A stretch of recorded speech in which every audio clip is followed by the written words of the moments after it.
Hello everyone! As a heads up, this episode has been divided into 2 parts.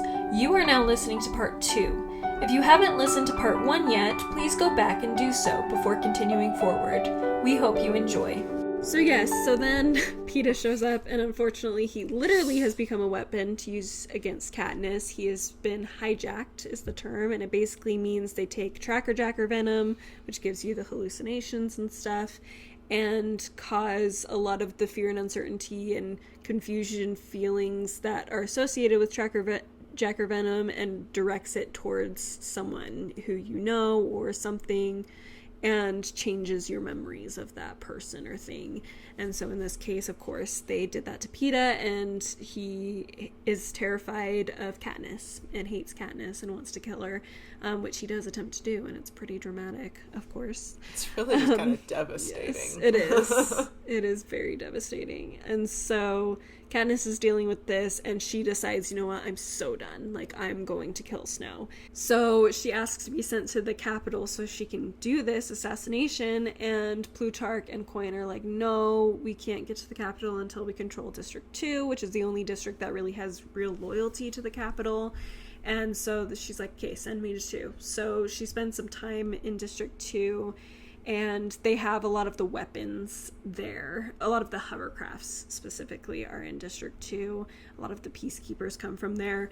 They gather around. Gale's there too. They're trying to decide what to do in order to completely take over District 2. And what they decide to do, well, Gale comes up with an idea to basically collapse the mountain into the tunnels. So it's all within this big mountain, I should say, all of these hovercraft and all this stuff.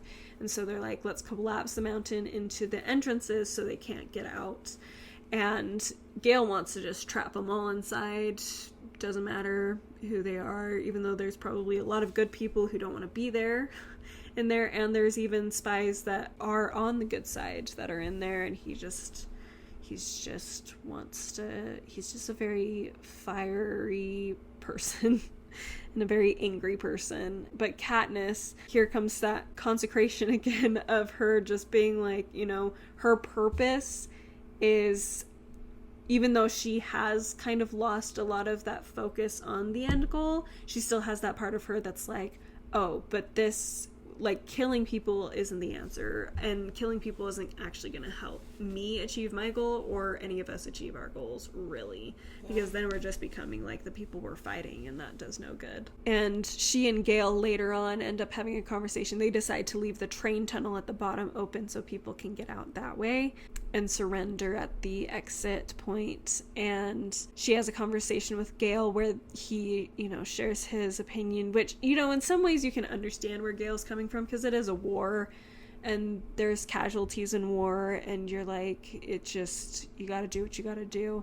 But I also love Katniss's perspective of like, yes, I will do what I need to do. I shot down those planes. I'll do whatever I need to do. But just killing people in cold blood is not... We don't need to do this. We don't need to literally kill all of them. Yeah.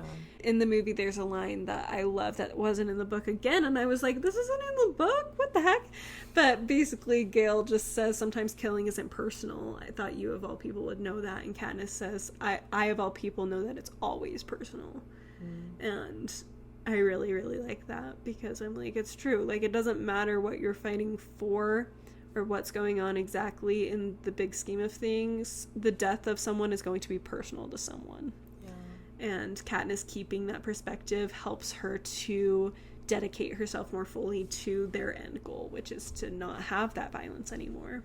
It makes me think of, so before we started recording, we were kind of talking, and Tori brought up a really interesting point about how the law of consecration is kind of like the highest law, right? Mm-hmm. And this is a celestial law, and it's higher than the law of sacrifice, right? Yeah. So I'm kind of interested in this kind of discussion we've been having about sacrifice versus consecration, and the fact that consecration is a higher, more glorious law than sacrifice.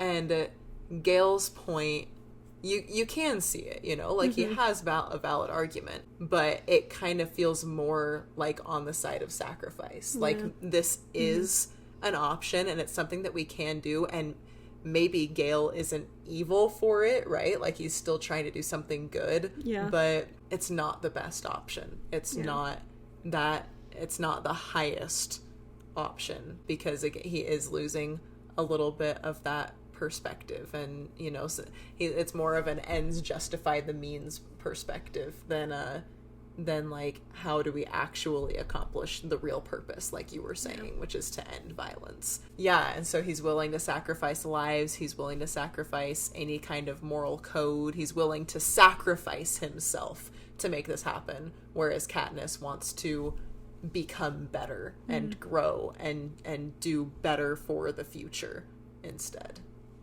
Kind of an interesting difference there that I hadn't thought about before, having that whole, like, you know, differentiation between the two. Discussion, that's true. I really like that, because I'm like, it's hard to call Gale evil in this moment. Like, what he's doing is completely reasonable for the situation they're in. Unfortunately.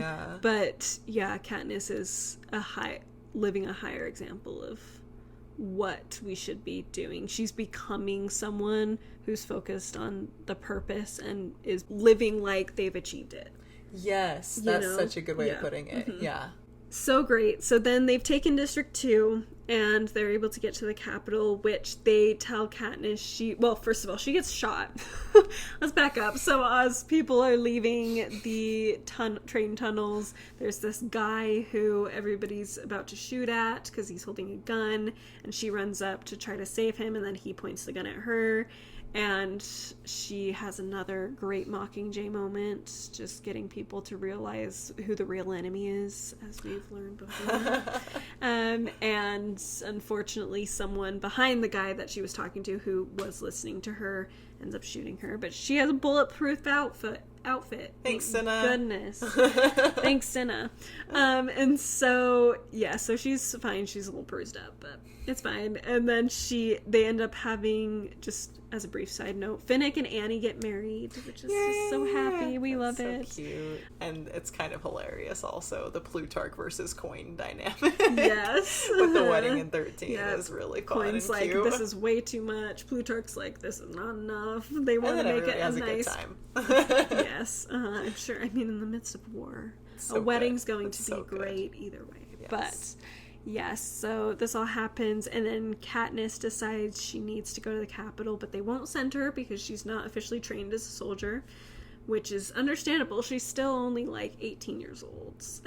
Well, it's kind of her own fault, though. Yes, she's slacked off and kind of ignored everything that she's supposed to. If she had been doing everything she'd been told to, she'd be a soldier by now. It's true. But she's been ignoring her schedule and not going to training sessions and stuff. That's a definite lack of consecration. Yes, is her not being willing to engage in the activities that everybody else is doing to prepare themselves to accomplish their purpose. Yeah, it's true. And so she does, though. She ends up dedicating herself. Joanna does, too. They both just want to kill Snow. Yeah. That is their focus at this point. So there's lack of consecration in that being their main focus in this moment. Again, it switches around a lot for Katniss. So she's sometimes more consecrated than others. But and I think intention is a big part of it, though. Because, I think so, too. But I think in this, like at this point in the book, her focus is revenge. Okay, yeah, if we go the revenge route, that's fair. That's fair. I think it's more, in general, her focus is, like, she's like, yeah, we want to accomplish that, but, like, her real focus right now is revenge, because she's being really hurt by Peeta. He keeps making comments that are just very... It was interesting, Gale makes a comment about how Peeta's hatred is so personal, because he still has memories of Katniss, and remembers a lot about her, but like he's turned her into an enemy instead of someone he loves, and so he's able to take those things he knows about her and like twist them like a knife into her, and it's just awful, especially when he's attacking things about her that she's very self-conscious about. Like she says multiple times, like, maybe he just understands the real me and the rest of you don't.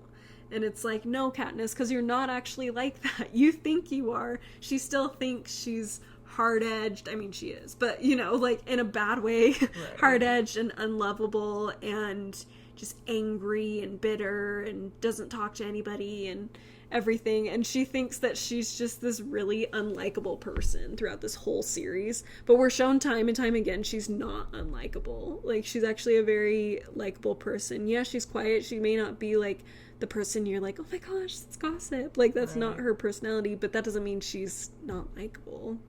Like, everybody from the very beginning, her whole district cares about her and like notices her, and she thinks it's just because of Prim, but it's really her. Like, and it's never fully addressed, which I love. Like, you as the reader just have to kind of pick up on, no, Katniss, everybody likes you. You're a great person, but she just doesn't, and Peeta's attacking that part of her that's really insecure, which just makes her even more angry and want that revenge even more. So yeah, she's focused on building herself up in order to go against the rebellion, to do what she wants. Yeah, exactly. She's using them for her own purposes. So yeah, that's fair assessment. But then she is able to go. Joanna is not able to because she ends up having a really bad PTSD reaction to the final test that they put her through. Basically, they find the soldiers' weaknesses and try to test those weaknesses and see if they can overcome them. And Joanna, her weakness is feeling like she's going to drown, being submerged in water, because that's what they did to her a lot when she was being tortured in the Capitol during this time. And so she becomes very, which is so sad to see, because she's just such a tough girl all the time, and like so angry tough girl is her persona. And so to see her like break down because there's water being poured into a space, especially after she's been through the Hunger Games twice, right. Like, including the water-based Hunger Games. And I'm like, and it's not even those things that are what hurt her. It's like you realize how bad the torture was when you realize that it's the torture that's caused her to break down so much. Anyway, but she tells Katniss, go kill Snow, you better do it. So then they go, and Katniss finds that Gale's on her team, and they end up sending Peeta as well. Well, first this team is organized in order to be the face of the war in the Capitol, the battles in the Capitol. Which they're all pretty mad about, because they're kind of the best of the best, and then they use them to, like, shoot videos. Yeah, so they're all pretty annoyed about, but they're just doing it. Consecration, they've developed themselves in a way where they can be those people that can inspire people, and it's great. And so they go through, they're fighting so there's a set of twins, I think. They're sisters for sure, but I'm not sure if they're twins. They are twins. Yeah. So they're the League sisters, and League 1 and League 2, and unfortunately one of the sisters ends up being killed by one of the pods, which are like booby traps. Yeah, booby traps throughout the Capitol that the game makers have set up for the rebels to fall into. And so one of them ends up killing one of the sisters. Well, as a replacement, Peeta is sent in, and they say, oh, he's fine, it'll be fine. And Katniss and Boggs, their leader, discuss that it's probably because Coin wants her dead, and because she's a threat to Coin's ability to stay in a leadership position after everything's done. And at this point, the best thing she could do for the rebellion is to die. And so it's a really tragic moment. But Boggs is so sweet. He's like, I'm not going to let that happen on my watch. And she's like, why, you don't owe me anything? And he says, because you've earned it, which she so has. She deserves to have life and get away from all this. So anyway, Peeta comes in, and he's not doing well, to say the least. He's still not very kind. But I love Haymitch points out to her, so Haymitch is on this earpiece, which he only, like, talks to her, like, once. So he makes such a big deal about the earpiece. They're, like, the earpiece, and then there's, like, this one scene that he actually talks to her through it. So it's kind of It's okay. It's an important scene. It's fine. Yeah, it is. It was needed. Somebody needed to tell her it, and it had to be Haymitch. So basically she's very avoidant of him and not treating him very well either. And Haymitch is like, look, you're pulling this team apart because you can't get over this. And he's like, if your positions were switched and you had been hijacked and Peeta was on the other side of that, do you think this is how Peeta would treat you? And she's like, no.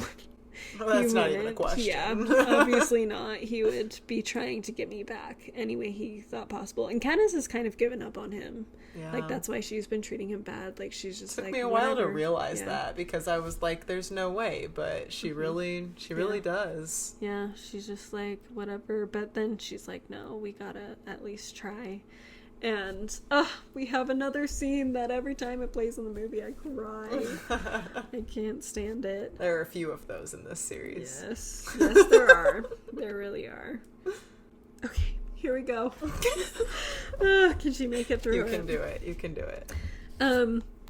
Okay, so it's one evening after she's had this thought process. She's been kind of hanging out with Finnick, and then she is given a watch to watch over. They divide into watches to watch Peeta, not just everything around them, but also Peeta specifically. And so she's on it, and Peeta hasn't fallen asleep, and they're just having this conversation about their relationship and stuff and how confused he is. And basically he's like, I just don't know what's real and what's not anymore. And the crew tells him to ask, is it real or not real? And so he kind of gives it a try, and he turns to Katniss and says, your favorite color, it's green. And she says, that's right. And yours is orange. Not bright orange, but soft like the sunset. And then he says, he closes his eyes briefly, maybe trying to conjure up that sunset, then nods his head. Thank you. And then she continues, and this is where I just cry every time. She says, you're a painter, you're a baker, you like to sleep with the windows open, you never take sugar in your tea, and you always double knot your shoelaces. Then I dive into my tent before I do something stupid like cry. I just love it so much. This doesn't even have anything to do with consecration. It's just so cute. Like, I just... No, she's growing. She's improving herself for Peeta's sake. Yes. We can go with it. Yes. For the ending of people being able to survive and have some level of happiness. Yeah. And Peeta being one of those people. Yes. And she's improving her ability to empathize and to, yeah. And I think she's, in some ways, in that moment, giving some of her most precious feelings and memories in order to do that. So that's true. But she's not in love with him. She's not sure who she wants not. to be with. She's not in love with him. She just cries when she talks about all the things he likes to do. And like that he double knotting his shoelaces. Yep, and that he never takes sugar in his tea. It's really emotional, difficult stuff here for someone that you're not in love with. Oh, gosh. Anyway, it's fine. But... It's fun. It's fun, like... I love when authors are able to bring that kind of realism into their stories as well, where those are things that we don't know about Peeta because they don't matter to mention in the book. Yeah. But Katniss has lived with him in lots of different situations. Like, they know each other, right? Mm-hmm. And she's able to bring in, like, years of, I guess not years. How long has it been? A couple years. A couple years? Okay. Mm-hmm. Years of friendship and intimate knowledge that we haven't seen in one little paragraph. Yeah. And it's really awesome, writing wise. I love that. It's so true. So that's a really sweet scene, and then we have death. Yep. So we have this scene where they're kind of pretending they're all testing their acting skills and failing to shoot this propaganda, and one of them ends up sending off a pod that causes Boggs ends up setting off a pod that blows his legs off. So that's really unfortunate. So he ends up dying. Was that So that's really unfortunate. A little euphemistic from me. For how much I love Boggs, that just felt very like... You're like, ouch. Dang. Stings for him. It's okay, he doesn't have to deal with that very long. It's true. At least he bleeds out rather quickly. Yes, he does. Not fast enough, though, if we're being honest. So true. He got to suffer for a minute. Yeah. So this scene is a little bit hard to describe. There's just a lot going on. So suffice it to say, he gives what's called the Hollow, which is basically a map of the city with all the known pods on it. and so it's kind of helped them avoid a lot of them. But he gives that over to Katniss, and the other members of the team, specifically Jackson, who's the second in command, is like, what the heck, what do you mean? Katniss lies and says that she's been sent to assassinate Snow by Coin, which is not true, but they all kind of defend her and then join up with her. They get the heck out of that building and go hide somewhere that they were hiding in after another pod was set off and caused all this drama, causing PETA to go off. Anyway, it's a big scene. Go watch the movie. You can see it. But basically they get to another building, and then by the time they get there, there's peacekeepers who must have seen them on cameras going into the original building where they've left Boggs's body. And they shoot down this building, and everybody thinks they're dead now. So there's this announcement that Katniss and several of the others that are known by other people are dead. And so they're like, sweet, this helps us a little bit. Well, head start. People won't be paying attention to us anymore for a little bit. So that's great. But vitally important transition, just because we do go from, like, shooting videos and lighthearted and nobody knows where we are to suddenly the peacekeepers are on us and people are dead and this just became a mission. Like, it's a pretty major transition there for this team. Yes, exactly. So now it's really getting into the battle of it all. And so everybody thinks they're dead, so they decide to travel underground because they feel like that's going to be safest. There's not going to be pods down there. It will be good. One of the men who's with them, one of the cameramen, is Pollux, which... Pollux is so sweet. Anyway, he is an Avox, so he had his tongue cut out. It did say cut out in this one. Because I know we had talked about before that I was, like, not sure. But in this one, it says cut out. I'm pretty sure in the other one, it was just, like, something's done to their tongues. Anyway, but we'll stick with cut out because that makes sense and works. Anyway, but he was trapped underground in the train tunnels for 5 years without seeing the sun. And so he's having a little PTSD moment. And I love that this is a show of him being consecrated. Like, he's giving his knowledge of the tunnels underneath the Capitol. And even though it's taking everything in him to lead them through this, but it's so vitally important. And PETA is becoming more like himself and is like, well, you're our greatest asset right now. Like, it's awesome. When Pollux is having a moment. And so PETA in that moment is giving of himself to help motivate the others so that they can all keep going towards this purpose. And so I love seeing those brief glimpses of everybody's willingness to consecrate themselves and their talents and knowledge to furthering their purpose and seeing if they can accomplish it. Even earlier, I didn't mention it at the time, but Finnick and Haymitch being willing to talk about their experiences as victors in order to further that purpose and giving of themselves and their own trauma in order to do that is really big, which brings about the question, this is such kind of a tangent, but it is connected, of how can we utilize our weakness, consecrate our weaknesses and consecrate our struggles like mental health problems to furthering the Church of Jesus Christ of Latter-day Saints and the kingdom of God. Right. Like, that's so fascinating. Like, we are able to connect with other people through those things, and so it is possible to consecrate even that. For sure. If you choose to. I say all the time, I mean, I'm really big in sharing my trials and my struggles of my past that include my own sins and the sins of others. Like, I'm pretty well known for being willing to just share those with anybody who's going through something similar, right? And I think I've shared this a little bit before. Like, I've been praised for that on a few different occasions, but it's for that reason, you know? Like, if we can do something with them, then they're so much more helpful than anything else. And so it's a really big thing for me to kind of try to change the feeling in the church of, like, of keeping that stuff kind of private and not being really forthcoming with, like, certain trials and struggles. And instead, like, if we could just share all of those, we could just help so many more people and help people recognize that they're not alone.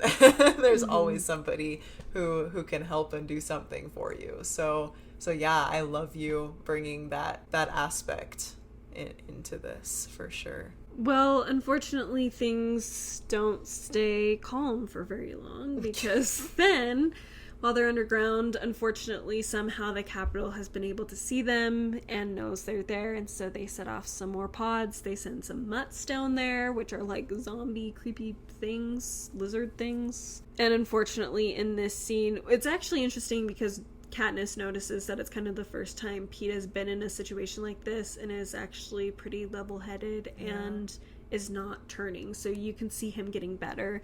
And it's interesting to think about maybe that's partially because Katniss has changed her attitude towards him. And so she's showing him that he's wrong so that he can heal. Right. Whereas this whole time really she's great. kind of just been proving him right. Yeah. She's kind of a jerk. Yeah. Whatever. So anyway, that all being said, Finnick dies. So that was so sad, especially after he's just got married, and yeah. That's the one that I can't think about too long. Yeah. I almost texted Tori about it to freak out, and then I was like, actually, I'm just going to keep reading. You're like, I can't actually dwell on this right now. That was just gotta move on. Yeah. I can't, I actually don't like thinking about the fact that Finnick is dead, to be completely honest. It's so sad. It makes me really unhappy. That's like the one death that I'm like, no. I don't like that at all. I'm all for, I tend to respect authors who are willing to kill off main characters and beloved characters, but too far. Yep, can't do that one. Too far. Don't like it.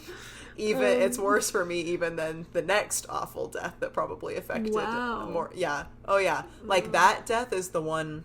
The next death we're about to talk about, I'm like, yeah, like that's an awesome death to put in as an author. Like, way to go, Suzanne. But Finnick, I'm like, that didn't need to happen. I'm unhappy. I'm pretty sure that was the one death that Suzanne Collins herself says that she wishes she hadn't put in. Really? Yeah. Dang it, we're on the same page. She's like, I regret that one. That one was a little harsh. Oh well. It could have been any, because there are just a number of people. Because characters hold different spots of, like, belovedness, right? Yeah. And you have to kill, to gain, like, the respect of being willing to kill off a character, you have to kill off a certain number of characters within those certain categories. It's true, yeah.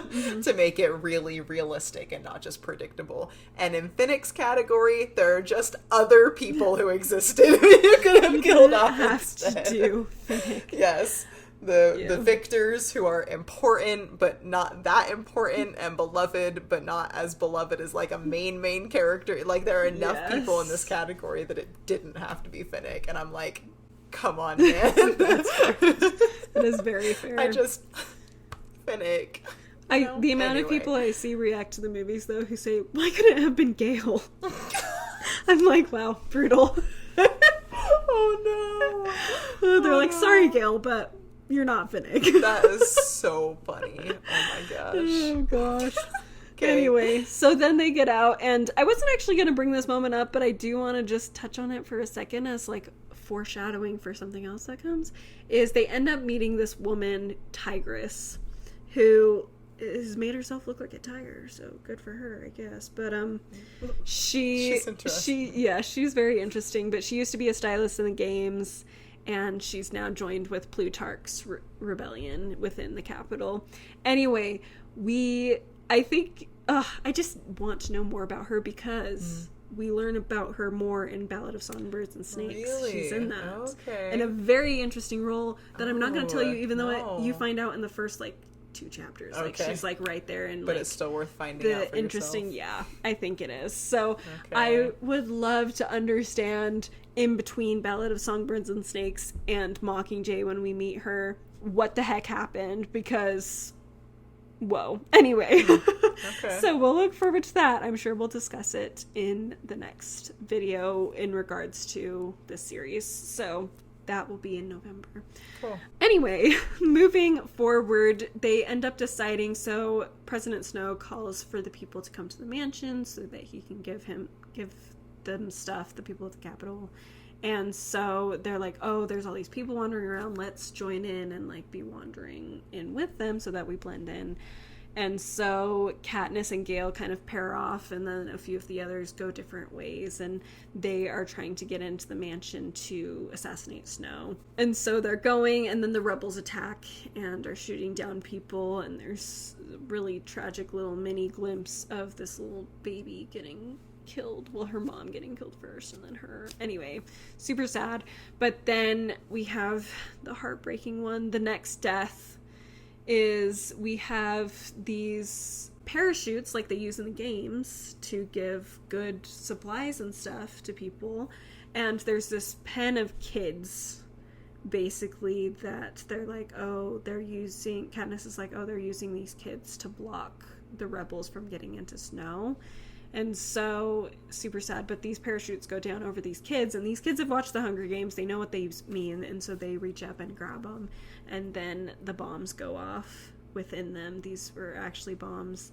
And then they have a bunch of people going in, medics and stuff going in. A lot of the kids are, rebel medics going in. A lot of the kids are dead, but a lot of them are hurt, and so they have rebel medics going in. And Katniss ends up seeing Prim as one of these medics, and she starts calling to her, and then another bomb goes off. And so you realize quickly that Prim is dead after everything. This whole thing started with her wanting to save her sister. And literally, that's so literally true. That is why she was in the games in the first place, was to save her sister, and now her sister's dead anyway. Like moments before the Capitol falls. Yeah. Mm-hmm. And like last casualties. Yes. Is which are always sister. the most brutal. After, it's just so heartbreaking when you are like, okay, not only is it her sister, but like the whole point of her even being, the whole reason she's here in the first series place exists is because of her desire to save her sister, and it didn't matter because war just doesn't care, basically. But the important factor here is that it was the bomb that Gale and Beatty were designing, where it goes off to lure in more people and then goes off again to kill them. So, I guess kind of backtracking from that kind of realization was the fact that they think it's the Capitol that dropped these bombs. Okay. They think that the hovercraft that flew over and dropped them, first of all, they're the parachutes from the Hunger Games. That's the Capitol's thing. So there's that, but also there was the Capitol insignia on the hovercraft. So it was a Capitol plane that's going through and drops them. So everybody turns against Snow at that point. They think that he bombed the pen full of kids in order to fight back the rebels. And keep them off of him. And that's what Katniss believes. She believes that Snow killed Prim, and she's like, I am going to kill this man.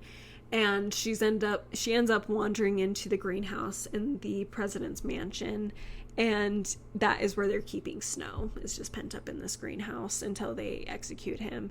And she has a conversation with him, which I'm surprised she doesn't just jump and strangle him or something. Actually, especially with how unstable she's become with everything going on. Like, she hasn't been eating. She won't talk to anybody. That's the other thing, is she's been completely silent. Like, she's been having a psychologist come and talk to her, but he kind of, like, isn't really trying very hard. And she's kind of like, yeah, he knows that, like, saying things like it's gonna be fine is just not worth it with where I'm at right now. So anyway, so she hasn't spoken, but he tells her basically that it wasn't him. He's like, if I had a hovercraft, I would have gotten myself the heck out of there. Like, why would I use it to drop on these kids? He's like, I'm not above killing children. You and I both know that, but I'm not wasteful.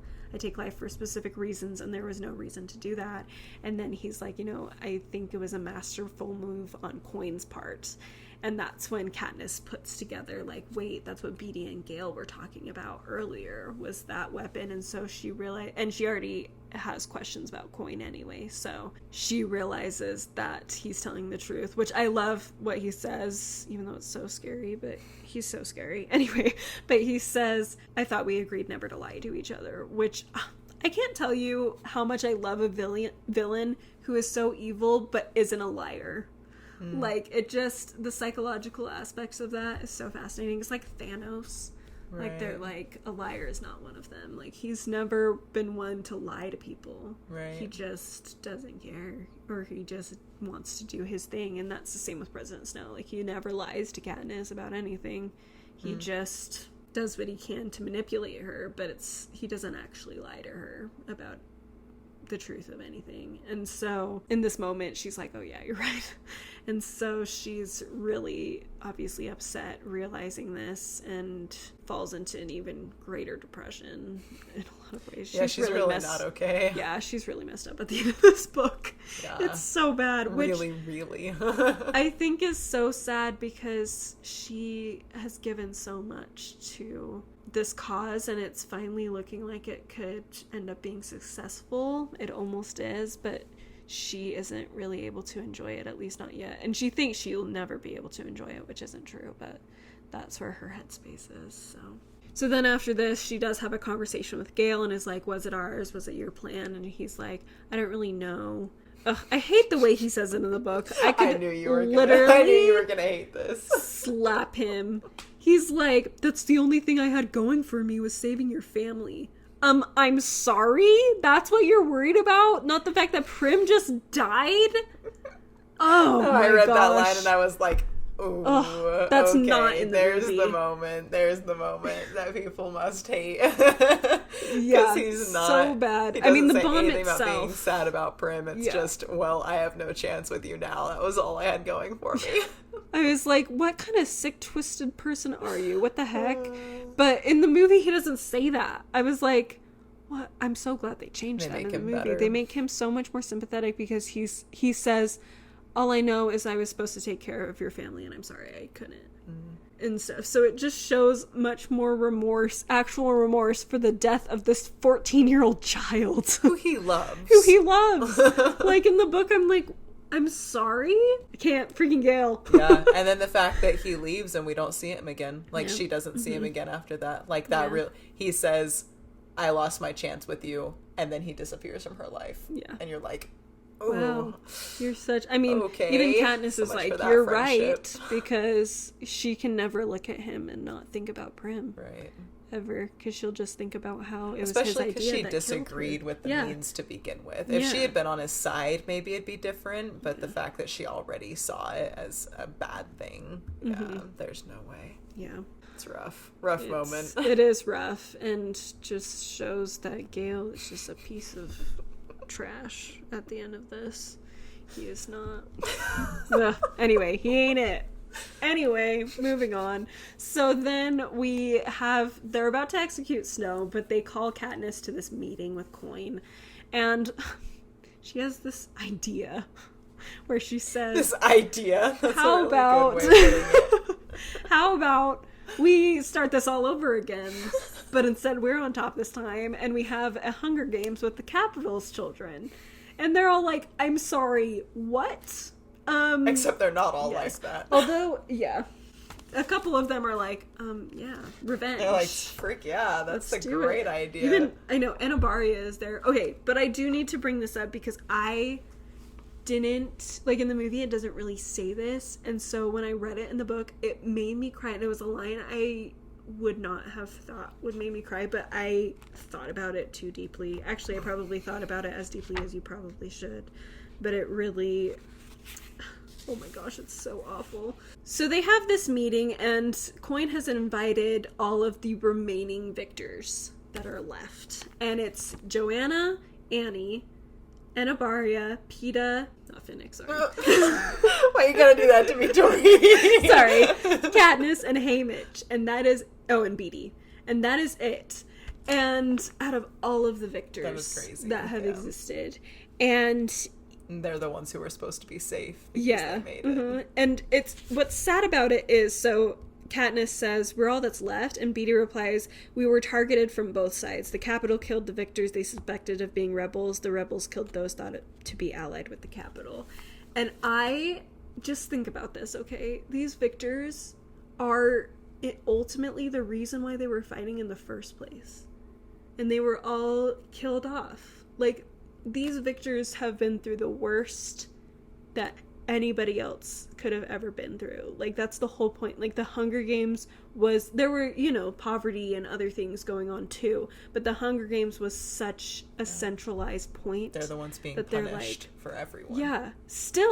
They're still the ones being punished after all of this. And I just literally burst into tears thinking about that. I want to cry right now just thinking about, like, these are the people who you were supposedly fighting for, and they were the ones who Now there's, 7 of them left? Right. They were the first ones to show unity, holding hands for the rebellion. Out of 75 of them, there's these 7 that are left because everybody, they were so central to everything that people didn't even trust them, even though... Granted, a lot of them have died in other ways too, because we did have the whole Hunger Games that was just victors, so we lost several victors that way. We did. A lot of them are older because it's been 75 years, so there's not actually but still, 60 just the fact that they're just killed. Killing them off. But yes, for sure, because of a lack of trust and uncertainty. The fact that Beatty's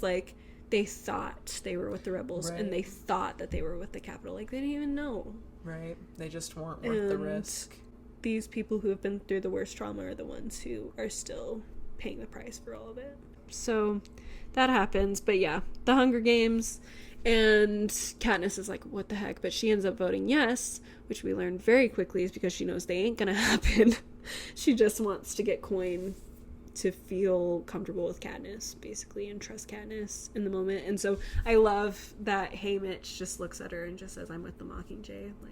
He just knows. He's like, he doesn't know all the details, but he's like, I trust Katniss. Right. And Katniss isn't going to let this happen. Yeah, there's no way. That's not her at all. And especially because she says for Prim, I think Haymitch kind of knows the truth of what happened. That's why Katniss was going to ask him about it. She's like, I bet he knows something. Haymitch always knows. And so he ends up sticking with Katniss, and Peeta doesn't. Peeta's just back to his normal self. Yeah, Peeta was never the smart one. He was he's smart. He's not the clever one. He understands I would disagree. I feel like he plays the psychological game way better than Katniss does. Well, but he doesn't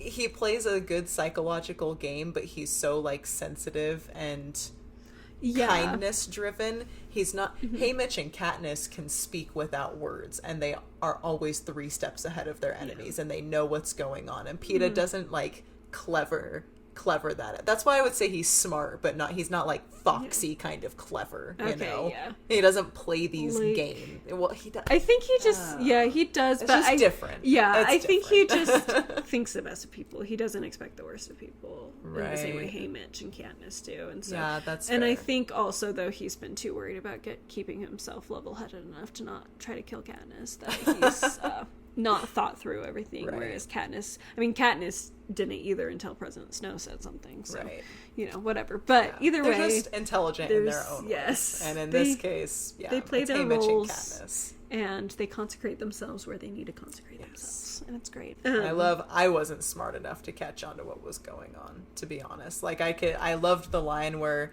she talked about how alike her and Haymitch are and how much they really understand each other, but I didn't catch on to what they were understanding and doing. Yeah, I didn't either. I mean, when I first read it, until she shoots coin. Until she's about to shoot Snow and she ends up moving and shooting coin instead. And they were planning to announce the new Hunger Games after the execution of Snow. So there you go. But no one ever knew. Yeah, no one ever knew, and it didn't happen, and it's great. And Katniss intends to kill herself because she just can't live the way she's having to live, which is understandable but really sad. And she ends up being kind of just trapped in a room for a while they kind of go Peeta stops her from killing herself. Yes, Peeta stops her from killing herself, and then she's taken to this room and left there for... It doesn't really make clear how long, which I think is partially because her mind's not focused on the actual time passing. I think we get the sense of months, but though. It's been, you get the sense that it's been a while. She's not eating food and things. And then she has there's a trial, apparently, with her that she doesn't even know about. And they decide to have her stay in District 12. That's her punishment, to go to District 12 and have to meet with her therapist over the phone, and that's what they're going to do with her. So they send her away with Haymitch, and it's not until she's at home that she can actually feel her grief about Prim. She's just been kind of going, not talking and not eating and things like that, being very severely depressed and traumatized, but she hasn't cried about it. until she's at home and the dang cat is still alive and comes all the way from District 13 back home to District 12, and it ends up becoming her pet, and now she likes the cat because it was Prim's, and so it's both a really over Prim. Yeah, the way Jennifer Lawrence acts that scene is amazing. If you've seen it, it's very, very emotional, and in the book it's just as emotional, but the way Jennifer Lawrence delivers it is fabulous. So then Peeta ends up coming out as well, and the two of them just develop their relationship further, and ultimately they both have a lot of trauma still that they're dealing with, but they decide that the other person is who they're meant to be with. And I love that Katniss describes it as like Gale had all this fire in him and was very explosive, and she's like, I have enough fire for myself. I don't need more fire in my life. What I need is someone who is like a spring day and refreshing and wonderful, and that's who Peeta is. Despite everything he's been through, he's still that sweetness that Katniss so desperately needs. And I just had this thought at this moment, but it makes sense because she loved Prim. Yeah. And the way you said that made me think of it too. And I think before she was kind of confused because she's like, I have that with Prim. I have that kind of a person in my life. Do I need that or do I want the fire? Yeah, like which one do I want more of in my life was the choice. Whereas when Prim was gone, she only had the fire that was in her and she didn't have that anymore. And so Peeta was able to provide that. And a lot of people argue like she just chose Peeta because Gale was out of the picture. And you could make arguments about that, but I think she chose Peeta because of what she says at the end, because she recognizes that she needs someone who's not so intense. There's so many reasons she couldn't be with Gale. By the end of the story, there's so... Yeah. I mean, even like what she said to him, the reason he leaves, like, she wouldn't be able to be with him knowing that, like, his thought child is what got her killed. Yeah. Like, there's no way. Yeah, there's so many reasons. It's not just because Gale... Well, I mean, it's largely because she can't look at Gale without thinking of that, and so he's just not an option fighting anymore. And growing apart. They're growing apart the whole book. And I just think after everything she's been through, the last thing Katniss needs is someone who's going to be vengeful and angry all the time, because she's tired. Yeah. She's just tired, and so needs to move on. Yeah. Go ahead. No, okay, here's my plug. It's not a plug for Gale, okay? But it is a plug for Gale being treated slightly unfairly here at the end, okay? One line that I was like, that's not fair, okay? And it's where she says she's in District 12 and learns that he's in District 2. Is he 2 or 4? I think it's 2. 2? Okay, I thought so. And then her mom is in 4, right? But yeah, so she says she's like imagining him and kind of like, you know, I think she's like on their rock, but it feels empty or is that early? Anyway, she's imagining him and says like, you know, he's out there with his fancy job, probably kissing another pair of lips. And I'm like, hold up.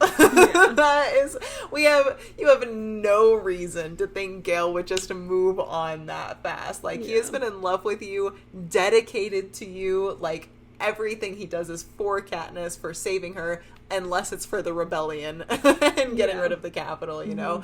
Those are his focuses, and, like, that's it. Yeah. And I'm like, that is entirely unfair to Gale to just assume that he would move on and be making out with somebody else by now. No way. Like, that boy is just as traumatized and upset and broken as everybody else who's fought in this war. You know? So, and eventually he'll move on. Like, Gale will be fine. He can find someone else, but not right away.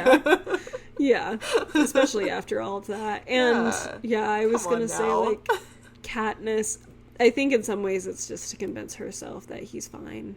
Right. As, like, he is gonna move on and stuff. Anyway, thankfully, Peeta ends up being the one.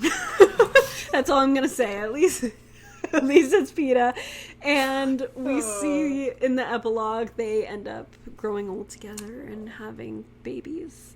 And they have 2 kids. and they're rebuilding the worlds. And like Katniss, you're Cariana, not Katniss. Oh. Like Cariana said at the beginning, they built all of this for the next generation and trying to provide for their children. And we see that in that the kids are enjoying the peace that has been brought. They have full bellies and they're able to go to school without fear, and it's great and wonderful. But Katniss points out, my children who don't know they play on a graveyard, which is so sad. But it did make me think, like, how often do we forget the sacrifice and consecration of those who came before us, of those who've provided a world where, it's not perfect. Like, it's not like their world's perfect. There's still things going on and governments ruling and violence and every chance. Plutarch says it beautifully when he talks about how we're stupid, fickle beings who have a great gift for self-destruction and poor memories. Like, we repeat history a lot. And he's like, well, maybe this time it will stick, but who knows? Probably won't. It probably won't, honestly. And so it's wonderful to think about the sacrifice and consecration that has come before, that allows us to sacrifice and consecrate ourselves in a different way that's hopefully maybe not easier, but easier in the way that we've learned from those before us, and that we're put in a situation where maybe we can do it in a better way, even better, and create an even better world for those coming. Mm-hmm. And then she ends with talking about how she still has nightmares and she still has these terrors, but she says, that's when I make a list in my head of every act of goodness I've seen someone do. Oh. And so I love that reminder of, like, there's still been good that she's seen, and she recognizes it. A lot of it. Yeah, a lot of good. And her consecration was for the sake of that good. Yeah. And everything we do when we consecrate ourselves should be in pursuit of the good, even though there's always going to be bad in this life. There just always will be, because that's the kind of state we live in. But there's so much good, and when we consecrate ourselves, it's in dedication to that, not to these various political ideas or schemes or various ideologies, but it's to something that's good and that will be worth it in the end. So I just want to end our discussion with an idea of a scripture that discusses the idea of what it is we are fighting for, and I feel like they achieve it on some level at the end of this book, this new system of government that they've created in this new nation, I guess you could call it, that they've created. In Moses chapter 7 verse 18 it says, and the Lord called his people Zion, because they were of one heart and one mind, and dwelt in righteousness, and there was no poor among them. They all share everything they are and everything they have with each other in order to make something that will be lasting and that will be good and peaceful. And that's what we're working towards as well, something good and peaceful that won't happen till the next life, but as we consecrate ourselves and sacrifice for it, we'll make it more and more beautiful through that consecration and that sacrifice. Awesome. Amen. Great. So that is everything from us today. If you haven't already, be sure to subscribe and leave a like/5-star review, depending on if you're watching on YouTube or listening on the podcast. Also follow us on Instagram so you can see updates for upcoming episodes. You can also check out what I'm reading on the channel Good Strong Words on YouTube. Again, thank you so much for watching and listening. We hope you are having a wonderful day. Keep remembering to see God in all things, and we will see you next time. Bye. Bye.